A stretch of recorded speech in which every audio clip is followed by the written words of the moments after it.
The afternoon light drifted softly across the quiet room where Denzel Washington spent the final weeks of his life. It was a gentle light, warm but subdued, as if it understood that something fragile lived in that silence, something that had waited decades to surface. His breathing was slower now, deliberate, and his once commanding posture had settled into a calm stillness. Yet in his eyes there remained a depth untouched by time, a depth carrying a story no one else had heard. Photographs rested on the table beside him. Denzel as a young actor on stage, Denzel smiling beside colleagues, Denzel standing tall on film sets that would become cinematic history. To most people, these images represented triumph. But in those final days, he looked at them differently. Not with pride, but with a quiet ache, as though recognizing the pieces of himself he had hidden in every role. One evening, when the house had fallen completely silent, he motioned gently for a trusted companion to sit closer. His voice, when it finally came, was almost a whisper. "There's something I never told anyone," he said. "Something I've carried for 40 years." He paused, exhaled, and lowered his gaze, as if the truth itself weighed more than his failing body. And so began the story he had kept buried longer than anyone could have imagined. To understand the secret Denzel Washington carried for 40 years, one must return to the beginning, long before the red carpets, the awards, and the unshakable presence that defined him. His story begins in Mount Vernon, in a house filled with the sounds of sermons, discipline, and the quiet tension of a family struggling more than it ever admitted. Denzel grew up the son of a Pentecostal preacher, a man of rigid order and silent expectations. His mother worked tirelessly, carrying the weight of the household with a mixture of strength and exhaustion. Love was present, but rarely spoken, rarely shown in the gentle ways a child instinctively longs for. And so Denzel learned young that emotions were things to manage, not to express. When he was 14, the world he knew fractured. His parents separated, not in anger, but in a quiet, devastating unraveling. He remembered the sound of the door closing behind his father. Not slammed, simply closed. A soft sound that would echo inside him for decades. In the months that followed, he drifted. Lost friendships, slipping grades, long hours spent roaming the streets with boys who had learned too early how to armor themselves against a harsh world. He wasn't violent. He wasn't reckless. He was simply unanchored. A boy trying to find something solid to hold on to. Sensing danger, his mother made a decision that saved him. She sent him to a private school, far from the environment pulling him down. It was love, but to Denzel, it felt like exile. There, surrounded by wealth and confidence he didn't possess, he felt like an outsider in every room. He wore second-hand clothes. He spoke differently. He watched the other students move through life with an ease he couldn't imitate.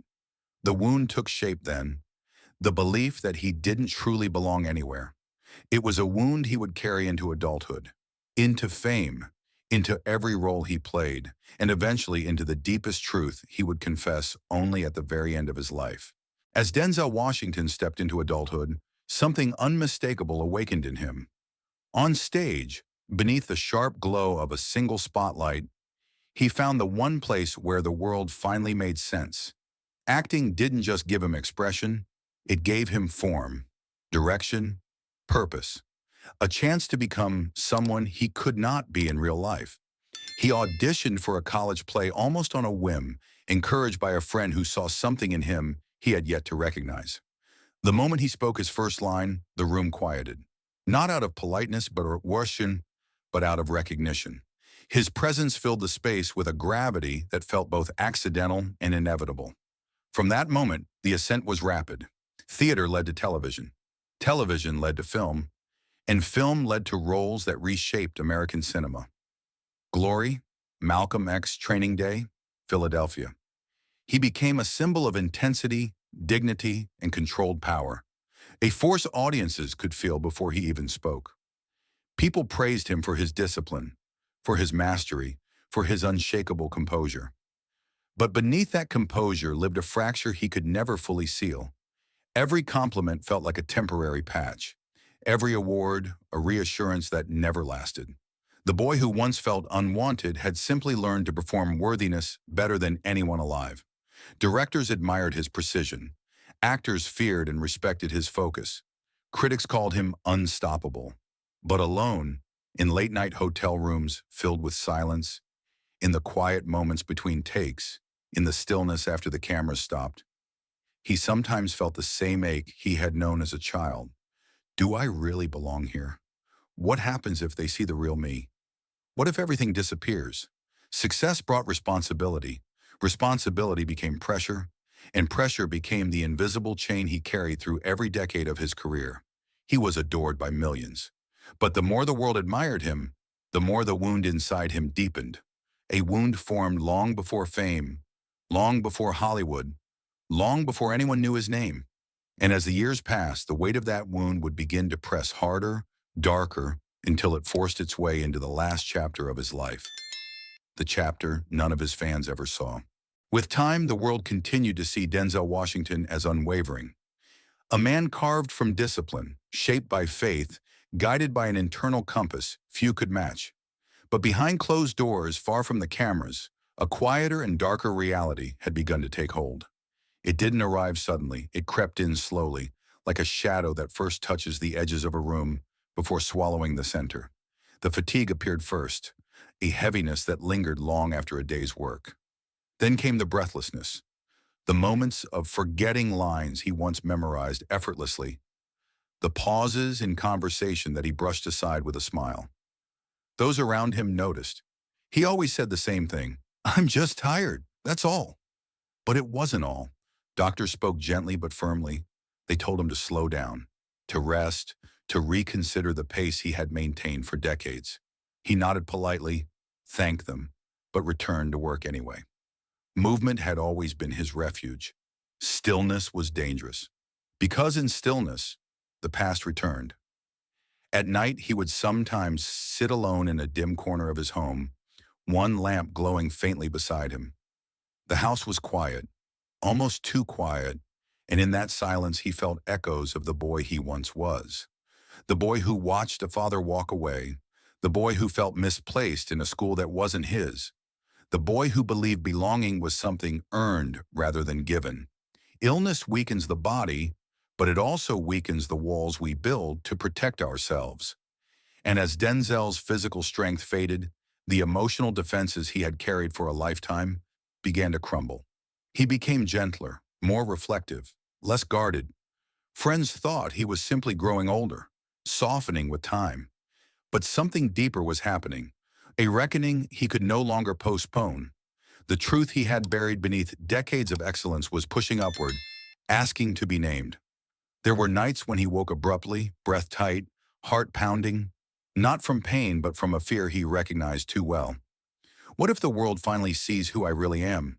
And in that fear, in that fragile intersection between body and memory, came the moment he understood he could not leave this world without telling someone the truth he had hidden for 40 long years. In the final weeks of his life, something in Denzel Washington changed. It wasn't his body, though it had grown fragile, slower, and quieter. It was his presence. There was a softness there, an openness that those closest to him had rarely seen. It was as if the weight he had carried for decades had finally become too heavy, and the only way forward was to release it. One evening, as the sky outside darkened into a muted blue, he asked the one person he trusted most to sit beside him. The room was dim, lit only by a single lamp near the bed. The quiet was almost sacred, as though the world understood what was about to happen. He took a long breath, shallow, trembling, then whispered, "There's something you need to know before I go." His companion didn't speak. They knew better. With Denzel, silence had always been the doorway to truth. "I wasn't afraid of dying," he began, voice breaking into unexpected places. "I was afraid of being seen." He looked down at his hands, the hands that had held scripts, shaken thousands of admirers, and shaped characters that changed the history of cinema. "For 40 years," he said, "I lived with a fear I couldn't admit. Not to my family, not to my friends, not even to myself." His eyes glistened, reflecting both exhaustion and clarity. "I never believed I was enough. The words hung in the air, fragile, devastating, real. When my father left, he paused, swallowing the memory. I spent my whole life trying to prove something. Prove I belonged, prove I mattered, prove I deserved to be loved. A tear slipped down his cheek, not dramatic but quiet, the kind of tear that falls when someone finally stops running. People see strength when they look at me, he continued, but strength was just the mask I wore so no one would notice how afraid I really was. His breathing grew uneven, but he forced himself through the confession he had saved for last. I thought that if the world knew how broken I felt inside, everything would fall apart. My work, my image, my life. A long silence followed, the kind that feels like the whole world is listening. Then he whispered, I don't want to die pretending. Not anymore. His companion reached for his hand. This time he didn't pull away. Denzel Washington, the man millions believed unshakable, finally allowed himself to be human, vulnerable, imperfect. And in that moment, something inside him settled, as though he had been waiting a lifetime to speak these simple, devastating words. I just wanted to be enough for someone. And for the first time in decades, he looked at peace. After Denzel Washington spoke the truth he had carried for 40 years, those closest to him said something shifted. Not in his face, not in his failing body, but in his breath. It was steadier, lighter, almost as if releasing the secret had opened a space within him that had been locked since childhood. He no longer looked like a man resisting the end. He looked like a man who had finally stopped fighting himself. The world remembered him as a titan of cinema, a performer of immense power, a commanding presence, a legend whose work shaped generations. His roles were studied, praised, imitated. His dedication was legendary, his discipline unmatched. But those who heard his final confession understood something deeper, that his greatest legacy wasn't a film, nor an award, nor a performance. It was his humanity. Behind the characters he brought to life, behind the gravitas that made him unforgettable, lived a man who spent his whole life believing he had to earn the right to be loved. And only in his final days did he understand that love was never something he had to prove. When he passed, tributes flooded in from all corners of the world. Yet the ones that mattered most were from those who knew him not as a star, but as a man, quiet, thoughtful, wounded, brave in ways the public never saw. His story lingers because it asks something of us, something difficult, something tender. How much of our lives do we spend hiding the very wounds that make us human? And who might we become if we allowed even one person to see us as we truly are? Thank you for listening to his story. If you'd like, I can now create video description, SEO tags, thumbnail text, or shortened titles for this topic.